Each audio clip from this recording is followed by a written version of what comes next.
A lot of founders think great messaging comes from some complicated creative process that only some experts understand, or something really inaccessible and hard to learn. But there's a little known truth that makes the entire process much easier. Your audience will write your messaging for you.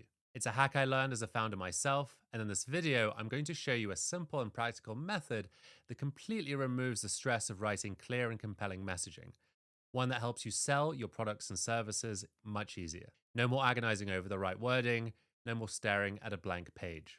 Instead, you'll learn how to get your audience to give you the exact words and phrases that become your website copy, your social posts, and your ads. I often talk about the importance of speaking to your audience. That is, having conversations and running interviews, because that gives you real human insights. Many founders avoid this step because speaking to strangers feels uncomfortable. It feels awkward to ask people for their time. It feels like a lot of effort. And honestly, I understand that completely. I felt the same way in my early brand strategy career. And even in building Bright and Early, I didn't enjoy asking people for their time when I felt I had nothing to give them in return. But then I realized two important things. One is people love talking about themselves, especially their problems. They love having someone listen with real interest.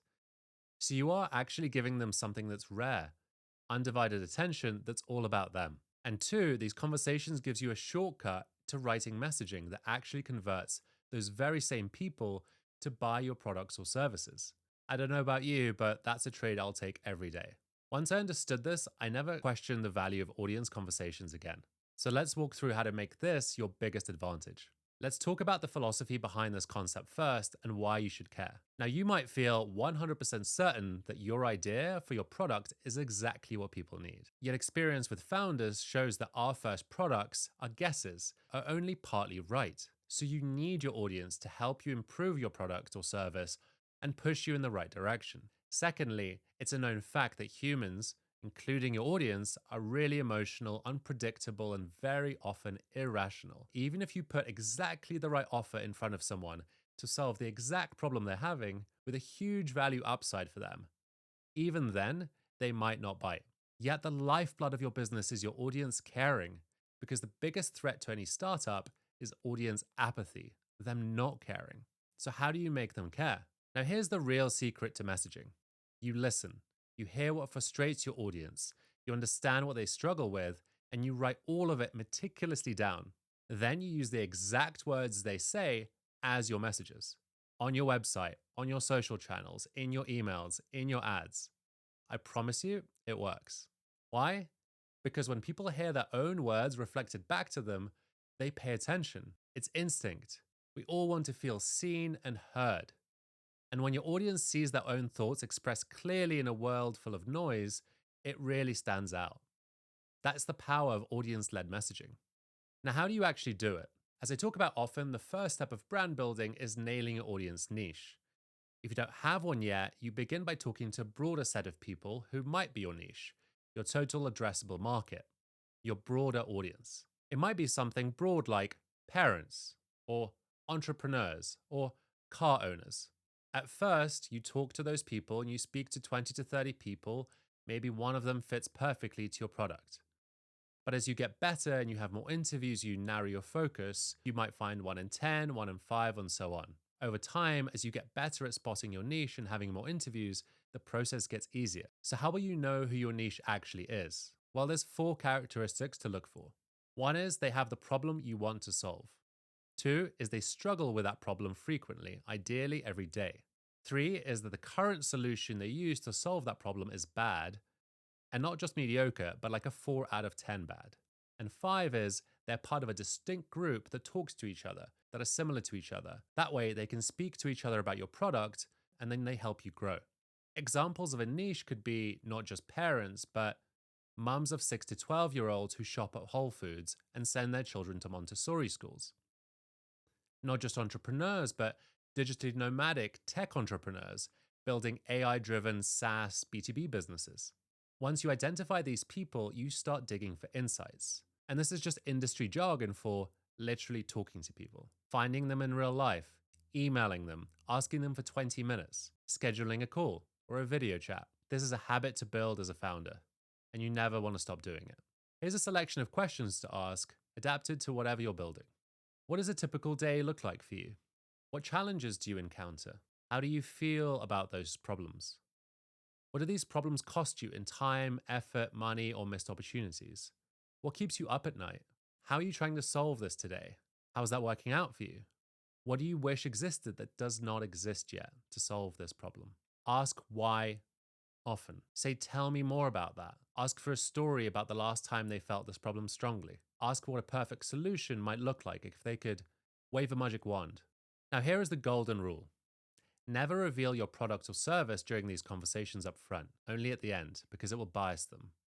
Once you do, never ask them if they would use it.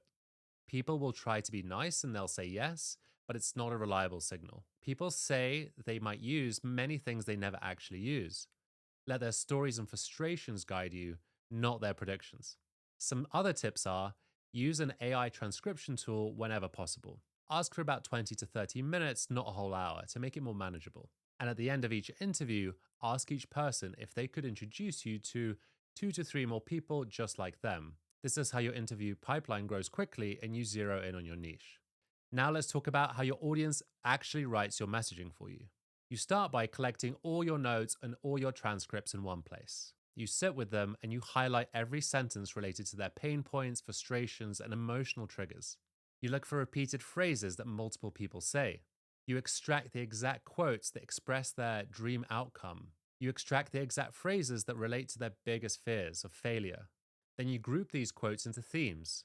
For example, themes might be time pressure, overwhelm, confusion, lack of guidance, cost concerns, or trust issues. Then you turn these quotes into messaging by adapting the length but keeping the words almost exactly the same. They must sound like words they would actually use. And often, all you have to do is take their phrases and put them in quotation marks on your social media ads, on your site. And that will literally do the trick. You don't even need to change them. So here are 5 examples of raw interview quotes and how they became messaging. Example 1, so a fitness app founder speaks to someone who wants to work out more. The quote is, I know what to do, but I can never stay consistent.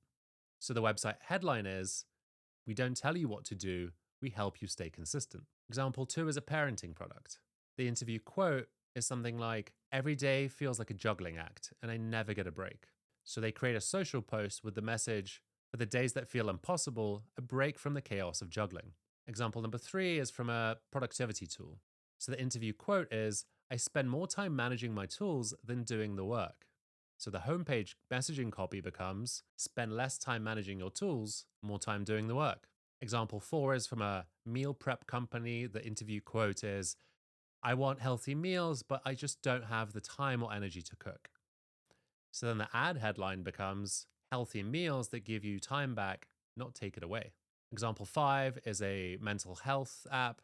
The interview quote is, I wish I had someone in my pocket to help me stay grounded. So then the landing page line becomes, calm grounding you can carry with you. These are real examples of how the audience literally gives you the words and then you adapt the final 10 to 20% to fit the medium. So there you have it. That's how you can get your audience to write your actual messaging. I recommend this to any founders who are just starting out, or even bigger brands who are mature and need a way to refresh their messages and get traction. It works no matter how big or small you are. Here's the process again in simple terms. Talk to your audience. Record everything they say. Look for patterns and repeated phrases, and then turn those exact phrases and words into your messaging. That way you never guess when you can listen instead. Great messaging is not as much about creativity as it is about listening. When you listen deeply and reflect their words back to them, your brand becomes something people feel connected to. If you want a framework to build your brand with more clarity, more structure, and confidence, check out my DIY tools in the links below. They'll guide you through this entire process step by step. And if you found this video helpful, hit that subscribe button so you don't miss the next video. Thank you for watching, and see you next time.